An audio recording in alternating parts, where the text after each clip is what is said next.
നമ്മൾ 8ാം ക്ലാസ്സുകാരുടെ physics 3rd chapter ആണ് എടുക്കുന്നത്. 3rd chapter force. അതില് നമ്മള് ഇനി എടുക്കാനുള്ള topic page number 96 thrust and pressure ആണ്. ത്രസ്റ്റ് ആൻഡ് പ്രഷർ എന്ന് പറഞ്ഞാൽ വ്യാപക മർദ്ദവുമാണ്. ഇനി വാട്ട് ഈസ് ത്രസ്റ്റ്, നമുക്ക് പഠിക്കാനുള്ളതാണ് വാട്ട് ഈസ് ത്രസ്റ്റും പ്രഷറും. അതിന്റെ രണ്ടിന്റെയും ഇക്വേഷൻ ആണ് നമുക്കിവിടെ പഠിക്കാനുള്ളത്. അതിനു മുൻപ് നമുക്ക് ഇവിടെ വെയിറ്റ് എന്താണെന്ന് പഠിക്കണം. വെയിറ്റ്, വാട്ട് ഈസ് വെയിറ്റ്, ഇതൊന്ന് പഠിക്കാനുള്ളതാണ് കേട്ടോ. Weight is the attractive force exerted by the earth on an object. Weight എന്ന് പറഞ്ഞാൽ ഭാരം എന്ന് പറഞ്ഞാൽ attractive force exerted by the earth on an object. ഒരു ഒബ്ജക്റ്റിൽ, ഒരു വസ്തുവില് എർത്ത് ഉപയോഗിക്കുന്ന, ഭൂമി പ്രയോഗിക്കുന്ന ആകർഷണ ബലത്തിനെയാണ് നമ്മൾ ഭാരം, വെയിറ്റ് എന്ന് പറയുന്നത്. ഇനി എങ്ങനെയാണ് നമ്മൾ കണക്കാക്കുന്നത്? Weight of an object of the mass M എന്ന് പറഞ്ഞാൽ കിലോഗ്രാം ഈസ് F = mg ആണെന്ന്. ഹിയർ g എന്ന് പറഞ്ഞാൽ acceleration due to gravity. G എന്ന് പറഞ്ഞാൽ എപ്പോഴെന്താണ്? ആക്സിലറേഷൻ ഡ്യൂ ടു ഗ്രാവിറ്റി ആണ്. ഈ ആക്സിലറേഷൻ ഡ്യൂ ടു ഗ്രാവിറ്റി നമ്മൾ ബൈ ഹാർട്ട് പഠിക്കണം കേട്ടോ. 9.8 m/s² ആണ്. അപ്പൊ ഇനി മലയാളം മീഡിയത്തിന്റെ നോക്കാം. ഭാരം എന്ന് പറഞ്ഞു കഴിഞ്ഞാൽ ഒരു വസ്തുവിൽ ഭൂമി പ്രയോഗിക്കുന്ന ആകർഷണ ബലത്തിനെയാണ് അതിന്റെ ഭാരം എന്ന് പറയുന്നത്. ഭൂമി എത്ര ആകർഷണ ബലം ഒരു വസ്തുവിൽ ഉപയോഗിക്കുന്നുണ്ടോ അതിനെയാണ്. അപ്പോഴല്ലേ നമുക്കത് പൊക്കാനായിട്ട് അത് എടുക്കാനുള്ള ഭാരം എന്ന് പറയുന്നത്. 1 കിലോഗ്രാം മാസുള്ള ഒരു വസ്തുവിന്റെ ഭാരം F = mg ആണെങ്കിൽ, F എന്ന് പറഞ്ഞാൽ എന്താണ്? m × g. m എന്ന് പറഞ്ഞാൽ മാസാണ് കേട്ടോ. m മാസാണ്. ആൻഡ് g എന്ന് പറഞ്ഞാൽ ഗുരുത്വാകർഷണ ത്വരണം, ആക്സിലറേഷൻ ഡ്യൂ ടു ഗ്രാവിറ്റി. ഈ ആക്സിലറേഷൻ ഡ്യൂ ടു ഗ്രാവിറ്റി, എർത്തിന്റെ acceleration due to the gravity 9.8 m/s² ആണ്. ഇനി നമുക്ക് ഇവിടെ പഠിക്കാനുള്ളത് ത്രസ്റ്റ് എന്താണ് നോക്കാം. ഒരു പ്രതലത്തിൽ ലംബമായി അനുഭവപ്പെടുന്ന ആകെ ബലത്തിനെയാണ് വ്യാപക മർദ്ദം എന്ന് പറയുന്നത്. അപ്പൊ വാട്ട് ഈസ് ത്രസ്റ്റ്? വ്യാപക മർദ്ദം എന്ന് പറഞ്ഞാൽ എന്താണ്?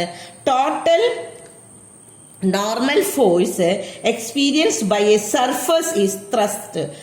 ത്രസ്റ്റ് എന്ന് പറഞ്ഞാൽ, വ്യാപക മർദ്ദം എന്ന് പറഞ്ഞാൽ ടോട്ടൽ ആയിട്ടുള്ള normal force experienced by the surface ഉപയോഗിക്കുന്ന പ്രതലം ലംബമായി അനുഭവപ്പെടുന്ന ആകെ ബലം, അതിനെയാണ് വ്യാപക മർദ്ദം. ഇനി യൂണിറ്റ് പരപ്പളവിൽ അനുഭവപ്പെടുന്ന വ്യാപക മർദ്ദത്തിന് മർദ്ദം എന്ന് പറയുന്നു. ഇനി എന്താണ്? Thrust per unit area is pressure. Pressure എന്ന് പറഞ്ഞാൽ എന്താണ്? Thrust per unit area. ഒരു യൂണിറ്റ് ഏരിയയിൽ നമ്മൾ ഉപയോഗിക്കുന്ന ത്രസ്റ്റിനെയാണ് പ്രഷർ എന്ന് പറയുന്നത്. അപ്പൊ എന്താണ് ത്രസ്റ്റ്, എന്താണ് പ്രഷർ? മനസ്സിലായോ എല്ലാവർക്കും? മർദ്ദവും വ്യാപക മർദ്ദവും. ഒരു പ്രതലം സാധാരണ ലംബമായിട്ട് അനുഭവപ്പെടുന്ന ബലത്തിന് വ്യാപക മർദ്ദം എന്ന് പറയുന്നു. ഇനി 1 യൂണിറ്റ് പരപ്പളവിലാണ് അനുഭവപ്പെടുന്ന മർദ്ദത്തിനെയാണ് മർദ്ദം എന്ന് പറയുന്നത്. കിട്ടിയ എല്ലാവർക്കും? Total normal force experience by the surface is thrust. ഇനി thrust per unit area is pressure. അപ്പൊ ഇക്വേഷൻ പഠിക്കുക. പ്രഷർ = മർദ്ദം കാണാനുള്ള ഫോർമുല അത് ബൈ ഹാർട്ട് ചെയ്യണം. Thrust by area. Thrust by area. From this equation we can conclude that unit of pressure, ഇതിന്റെ പ്രഷറിന്റെ unit എന്താണ്? Newton/m². and this is known as Pascal. അതിനെ പറയുന്ന പേരാണ് നമ്മൾ പാസ്കൽ എന്നാണ് പറയാറ്. പാസ്കൽ എന്ന് പറഞ്ഞാൽ, ഒരു പാസ്കൽ എന്ന് പറഞ്ഞാൽ എന്താണ്? Unit per metre square. Pascal എന്ന് പറഞ്ഞാൽ യൂണിറ്റ് പെർ മീറ്റർ സ്ക്വയർ. അപ്പൊ ഈ ഒരു കള്ളിയിലത്തെ നമ്മൾ ബൈ ഹാർട്ട് പഠിക്കണം. ഒന്നുകൂടി പറഞ്ഞുതരാം. What is thrust? ആദ്യം പഠിക്കേണ്ടത് എന്താണ് ത്രസ്റ്റ്, എന്താണ് വ്യാപക മർദ്ദം. ഒരു പ്രതലത്തിൽ ലംബമായി അനുഭവപ്പെടുന്ന ആകെ ബലത്തിന് വ്യാപക മർദ്ദം. കിട്ടിയില്ല എല്ലാവർക്കും? The total normal force experienced by the surface is thrust. And what is pressure? മർദ്ദം എന്താണ്? 1 യൂണിറ്റ് പരപ്പളവില് അനുഭവപ്പെടുന്ന വ്യാപക മർദ്ദത്തിനെയാണ് മർദ്ദം എന്ന് പറയുന്നത്. The thrust per unit area is pressure. അതുകൊണ്ട് തന്നെ മർദ്ദത്തിന്റെ ഫോർമുല, പ്രഷർ കാണാനുള്ള ഫോർമുല ത്രസ്റ്റ് വ്യാപക മർദ്ദം ബൈ ഏരിയ, പരപ്പളവാണെന്ന്. ഇനി അതിന്റെ യൂണിറ്റും കൂടി പഠിക്കണം. യൂണിറ്റ് ആണ് Newton/m². ആണ്. Newton/m². ഈ Newton/m² നമ്മൾ പാസ്കൽ എന്ന് പറയും. അപ്പൊ മർദ്ദത്തിന്റെ യൂണിറ്റ് നമുക്ക് വേണമെങ്കിൽ എന്ത് പറഞ്ഞാൽ മതി? പാസ്കൽ എന്ന് പറഞ്ഞാൽ മതി. ഇത് ആര് കാരനാണ് ഈ പാസ്കൽ എന്നുള്ള പേര് വരാൻ കാരണം നോക്കുക. ബ്ലേസ് പാസ്കൽ എന്ന് പറഞ്ഞ ശാസ്ത്രജ്ഞനാണ്. അത് അയാളുടെ പാസ്കൽ നിയമം വെച്ചിട്ടാണ് നമ്മൾ ഇതിന് പാസ്കൽ എന്നുള്ള പേര് വന്നത്. അടുത്തത് നമുക്ക് പഠിക്കാനുള്ളത് ഇനി മർദ്ദവും ഇതും വ്യാപക മർദ്ദവും തമ്മിലുള്ള റിലേഷൻ നമുക്കൊന്ന് പഠിക്കണം. എന്താണ് ഇവിടെ റിലേഷൻ നോക്കാം. ഇവിടെ while applying the given force, നമുക്കിവിടെ ഒരു ഫോഴ്സ് ഗിവൺ ഫോഴ്സില് ഈ കളിയിലത്തെ കേട്ടോ ഇത് പഠിക്കണം കേട്ടോ. While applying the given force pressure decreases when the area of the surface contact ins. Area of the surface contact, area കൂടിയാൽ പ്രഷർ കുറയും. When the area decreases pressure increase ചെയ്യുമെന്ന്.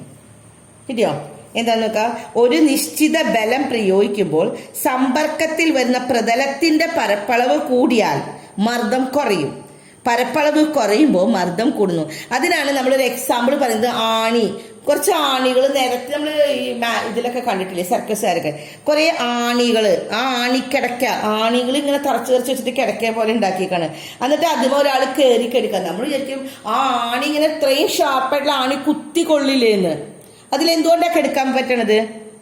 അവിടെ ഏരിയ കൂടി. ഒരാണി ഒറ്റയ്ക്കാണെങ്കിൽ നമ്മുടെ ശരീരത്തിൽ ഒരാണി ഒറ്റയ്ക്ക് നമുക്ക് ഒരാണിമ മാത്രം നമുക്ക് കയറി നിൽക്കാൻ പറ്റുമോ? കാല് തുളഞ്ഞു പോകും അല്ലേ? അതേസമയം കുറെ ആണികൾ ഇങ്ങനെ നിരത്തി വെച്ചേക്കാണെങ്കിൽ സർഫസ് കൂടുമ്പോൾ ഉപരിതലം അവിടെ പരപ്പളവ് പ്രതലത്തിന്റെ പരപ്പളവ് കൂടുമ്പോൾ എന്ത് സംഭവിക്കും? മർദ്ദം കുറയും. പരപ്പളവ് കുറഞ്ഞു കഴിഞ്ഞാൽ മർദ്ദം കൂടുമെന്ന്. കിട്ടിയില്ലേ? അപ്പോ ഇവിടെ പറഞ്ഞിരിക്കുന്നത് ഇതാണ്. സർഫസിന്റെ ഈ സർഫസ് ഏരിയയിൽ നമ്മൾ സർഫസ് കൂടിക്കഴിഞ്ഞാൽ എന്താ സംഭവിക്കുക? സർഫസ് കൂടിക്കഴിഞ്ഞാൽ ആ ഷാർപ്പ്നെസ് കുറയും. ആണിയുടെ ഷാർപ്പ്നെസ്, പ്രഷർ കുറയും.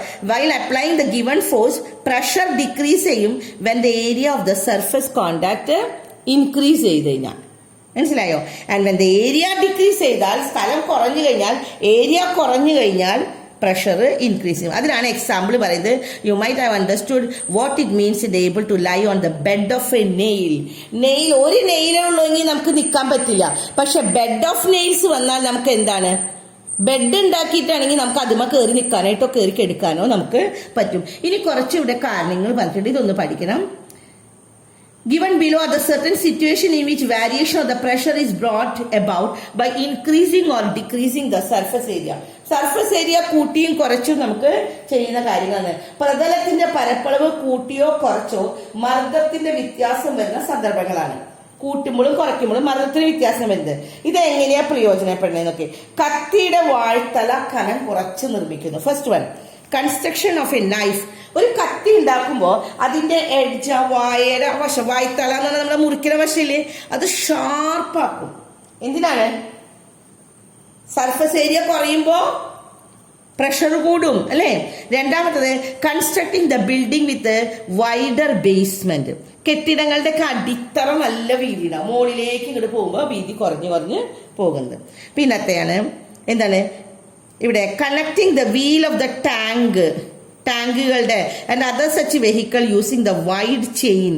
വൈഡ് ആയിട്ടുള്ള ചെയിൻ, നല്ല യുദ്ധ ടാങ്കുകളും അതുപോലെയുള്ള മറ്റു വാഹനങ്ങളുടെ ചക്രങ്ങൾ വീതി കൂടിയ ചങ്ങല കൊണ്ട് ബന്ധിപ്പിച്ചിരിക്കുന്നു എന്ന്.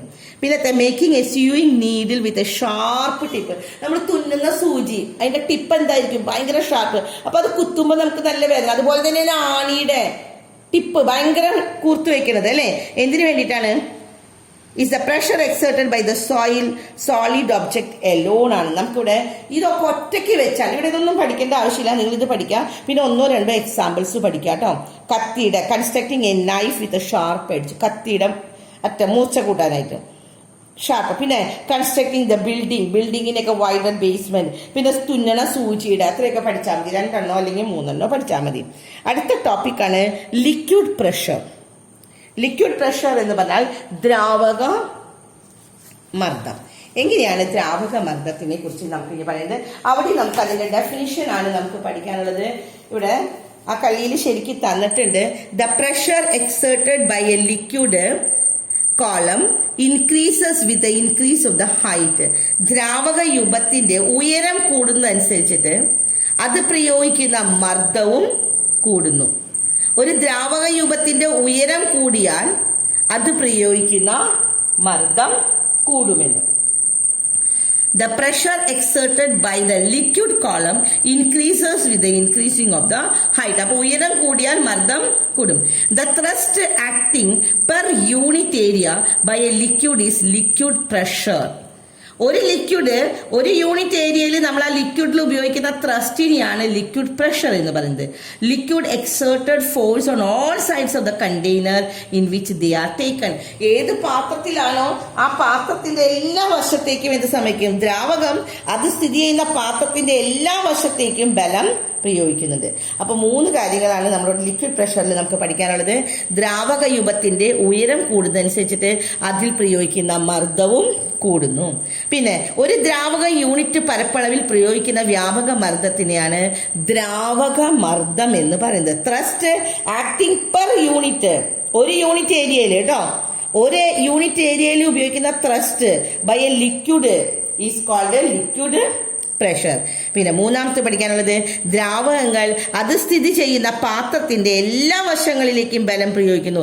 Liquid exerts force on all sides of the container, പാത്രം in which they are taken. അത് ഏത് പാത്രത്തിലാണോ വെച്ചിരിക്കുന്നത് ആ പാത്രത്തിന്റെ ഫുൾ ദ്രാവകം അതിന്റെ ആ പാത്രത്തിന്റെ എല്ലാ വശങ്ങളിലേക്കും അതിന്റെ ഫോഴ്സ് അത് കൊടുക്കുമെന്ന്.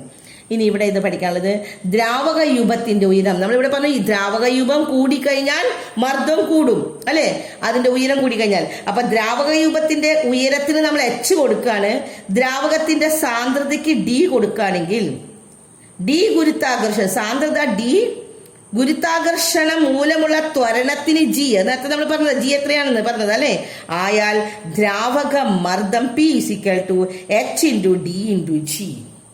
അത് ബൈ ഹാർട്ട് പഠിക്കണം കേട്ടോ. ദ്രാവക മർദ്ദം എഫ് ഇസിക്കൽ ടു എന്താണ്? H D G. H D G എന്ന് പറഞ്ഞാൽ H into D into G ആണ്. If the height of the liquid column is H, height നമ്മൾ എത്ര കൊടുത്തു? എച്ച് കൊടുക്കാന്.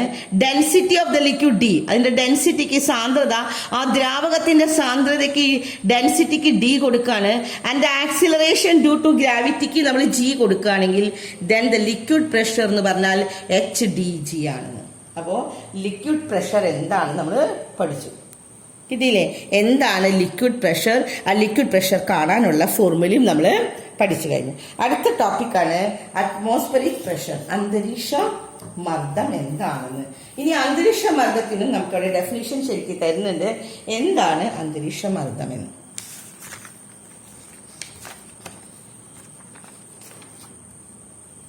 എന്താണ് അന്തരീക്ഷ മർദ്ദം? ഇവിടെ ഈ ഇതിന്റെ ഉള്ളിൽ അവർ തന്നിട്ടുണ്ട് കണ്ടോ. An envelope of air surrounds the earth and this is the earth's atmosphere, and the density of the atmosphere air near the surface of the earth is greater and it decreases as we go up. മുകളിലേക്ക് പോകുന്നതും hence the atmospheric pressure decreases as we go up. നമ്മൾ മുകളിലേക്ക് പോകുന്തോറും എന്ത് സംഭവിക്കുന്നത്? ഭൂമിക്ക് ചുറ്റും നോക്കാം മലയാള മീഡിയത്തിന്റെ ഭൂമിക്ക് ചുറ്റും വായുവില് ഒരു ആവരണമുണ്ട് എന്ന്. വായുവിന് നമ്മൾ ഒരു ആവരണമുണ്ട്. ആ ആവരണം ഇതാണ് ഭൂമിയുടെ അന്തരീക്ഷം എന്ന് പറയുന്നത് അല്ലെ. വായു കൊണ്ടൊരു ആവരണം ഭൂമിക്ക് വെച്ചിരിക്കുകയാണ്, അതാണ് അന്തരീക്ഷം. അന്തരീക്ഷ വായുവിന്റെ സാന്ദ്രത ഭൂമിയുടെ പ്രതലത്തിനടുത്ത് കൂടുതലാവും. മുകളിലേക്ക് പോകുന്തോറും അത് കുറയും. അതിനാൽ മുകളിലേക്ക് പോകുന്നതും അന്തരീക്ഷ മർദ്ദം കുറയും. അവിടെ സാന്ദ്രത കുറയും, അപ്പൊ മർദ്ദവും കുറയും. ഭൂമിയുടെ ഉപരിതലത്തിൽ യൂണിറ്റ് പരപ്പളവിൽ അനുഭവപ്പെടുന്ന വായുയുഗത്തിന്റെ ഭാരത്തിനെയാണ് അന്തരീക്ഷ മർദ്ദം എന്ന് പറയുന്നത്. അപ്പൊ എന്താണ് അറ്റ്മോസ്ഫിയറിക് പ്രഷർ? എല്ലാവർക്കും കിട്ടി? എന്താ atmospheric pressure എന്ന് പറഞ്ഞു കഴിഞ്ഞാൽ the weight of an air column over the unit area of the earth's surface is atmospheric pressure. atmospheric pressure എന്ന് ഇത് മാത്രം പഠിച്ചാൽ മതി, ഇത് ഫുൾ അല്ല കേട്ടോ, ഇത് ഫുൾ വേറെ ക്വസ്റ്റ്യൻ ആണ്, പറഞ്ഞുതരാം. the weight of an air column over the unit area, ഒരു യൂണിറ്റ് ഏരിയയില് ഭൂമിയുടെ ഉപരിതലത്തിൽ യൂണിറ്റ് പരപ്പളവിൽ അനുഭവപ്പെടുന്ന വായുയുഗത്തിന്റെ ഭാരത്തിനെയാണ് അന്തരീക്ഷ മർദ്ദം എന്ന് പറയുന്നത്. the weight of an air column over the unit area of the earth's surface നെയാണ് അറ്റ്മോസ്ഫറിക് പ്രഷർ എന്ന് പറയുന്നത്. ഇതാണ് അറ്റ്മോസ്ഫിയറിക് പ്രഷർ. പക്ഷെ ഇവിടെ ഇത് പഠിക്കാനുള്ളത് an envelope of an air surround the earth. എർത്തിന് ചുറ്റും നമ്മൾ പറയുന്ന ഒരു എൻവലപ്പ് ഉണ്ട്. And this is earth's atmosphere. അപ്പൊ എർത്തിന്റെ അറ്റ്മോസ്ഫിയർ എന്താണെന്ന് ചോദിക്കുമ്പോഴാണ് അത് പറയുന്നത് കേട്ടോ. എർത്തിന്റെ അറ്റ്മോസ്ഫിയർ, ഭൂമിയുടെ അന്തരീക്ഷം എന്ന് പറയുന്നത് എന്താണ്? ഭൂമിക്ക് ചുറ്റുമുള്ള വായുവിന്റെ ഒരു ആവരണം. An envelope of the air surrounding the earth ആണെന്ന്. പിന്നെ അടുത്ത് പറയുന്നത് air near the surface of the earth is greater ആണെന്ന്. സർഫസിന്റെ അടുത്തുള്ള എയർ കൂടുതലാണ്. ഇത് മുകളിലേക്ക് പോകും തോറും as it decreases as E go up, മുകളിലേക്ക് പോകും തോറും എയർ കുറയും. അപ്പോഴാണ് അറ്റ്മോസ്ഫിയറിക് പ്രഷറും അവിടെ ഡിക്രീസ് ചെയ്യും. അപ്പോൾ ഇനി പിന്നെ ഇതാണ് പഠിക്കാനുള്ളത്. അപ്പൊ ഇത് മനസ്സിലാക്കാം. ഇവിടെയാണ് പഠിക്കാനുള്ളത്. The wait of an air column over the unit area of the earth surface is atmospheric pressure. ഇനി അറ്റ്മോസ്ഫിയറിക് പ്രഷർ നമ്മൾ അളക്കുന്നത് എങ്ങനെയാണെന്ന്. ഭൂമിയുടെ ഉപരിതലത്തിൽ സമുദ്രനിരപ്പിൽ യൂണിറ്റ് പരപ്പുള്ള വായുരൂപത്തിന്റെ ഭാരത്തിനെയാണ് ഒരു അന്തരീക്ഷ മർദ്ദമായിട്ട് കണക്കുന്നത്. അപ്പോൾ ഒരു അന്തരീക്ഷ മർദ്ദം എന്ന് പറഞ്ഞാൽ ഭൂമിയുടെ ഉപരിതലത്തില് സമുദ്രനിരപ്പില് യൂണിറ്റ് പരപ്പുള്ള വായുരൂപത്തിന്റെ ഭാരത്തിനത് weight of an air column. ഒരു എയർ കോളം ഉണ്ടാവില്ലേ, ആ എയർ കോളത്തിന്റെ വെയിറ്റ് ആണ്. എവിടെയുള്ള എയർ കോളമാണ്? Above the unit area on the surface of the earth at the sea level. കടലിന്റെ സീയുടെ ഉപരിതല് നമ്മളെന്താണ്, സീയുടെ ഉപരിതലത്തിൽ സമുദ്രനിരപ്പിന്റെ ഉപരിതലത്തിൽ അവിടെ വരെയുള്ളതിന് നമ്മൾ എയർ കോളത്തിന്റെ വെയിറ്റ് നോക്കില്ല. ആ വെയിറ്റ് ആണ് is considered as a 1 atmospheric pressure. And this is equivalent to, അതിനെ നമ്മൾ എന്തെന്ന് പറയാ, weight of a mercury column. Atmospheric pressure എന്ന് പറഞ്ഞു കഴിഞ്ഞാൽ എന്തിന് ഈക്വലാണ്? മെർക്കുറി കോളത്തിന്റെ വെയിറ്റിന് ഈക്വലാണ്. അത് എത്രയാണ്? 0.76 മാസാണ് ഉള്ളത്. And the unit area of 1 meter square. And this is A standard atmospheric pressure. And the unit of atmospheric pressure is bar. അതിന്റെ അറ്റ്മോസ്ഫിയറിക് പ്രഷറിന്റെ യൂണിറ്റ് എന്ന് പറഞ്ഞാൽ ബാർ ആണ് എന്ന്. അപ്പോൾ ഭൂമിയുടെ ഉപരിതലത്തിൽ സമുദ്രനിരപ്പിൽ നിന്ന് യൂണിറ്റ് പരപ്പളവുള്ള വായുരൂപത്തിന്റെ ഭാരത്തിനെയാണ് ഒരു അന്തരീക്ഷ മർദ്ദം. ഈ ഒരു അന്തരീക്ഷ മർദ്ദം എന്ന് പറഞ്ഞാൽ എത്രയാണ്? 0.76 മീറ്റർ ഉയരവും യൂണിറ്റ് പരപ്പളവുമുള്ള എന്ന് വെച്ചാൽ 1 meter square രസരൂപത്തിന്റെ ഭാരത്തിന്, മെർക്കുറിയുടെ ഭാരത്തിന് തുല്യമായിരിക്കും. ഇതാണ് പ്രമാണ അന്തരീക്ഷ മർദ്ദം എന്ന് പറയുന്നത്. ഇനി അതിന്റെ യൂണിറ്റ് എത്രയാണ്? ബാർ എന്നാണ് നമ്മൾ ഉപയോഗിക്കുന്നത്. അന്തരീക്ഷ മർദ്ദം അളക്കാനുള്ള ഉപകരണമാണ് ബാരോമീറ്റർ. ബാരോമീറ്ററിന്റെ പടം ഇവിടെ തന്നിട്ടുണ്ട്. The instrument use to measure the atmospheric pressure, barometer. ഇതും പഠിക്കണം കേട്ടോ. The instrument use to measure. അപ്പൊ ഇവിടെ നമുക്ക് ഇതിൽ പഠിക്കാനുള്ള അറ്റ്മോസ്ഫിയറിക് പ്രഷർ എന്താണെന്ന് പഠിക്കണം. പിന്നെ എന്താണ് പഠിക്കേണ്ടത്? അതിന്റെ യൂണിറ്റ് ബാർ ആണ്. അതിന്റെ ഇൻസ്ട്രുമെന്റ് എന്താണ്? ബാരോമീറ്റർ ആണ്. അപ്പൊ ഇത്രയുമാണ് നമുക്ക് ഈ പാഠത്തിൽ പഠിക്കാൻ ഉള്ളത്. അപ്പൊ നമ്മുടെ പാഠം അവസാനിച്ചു. ഓക്കെ.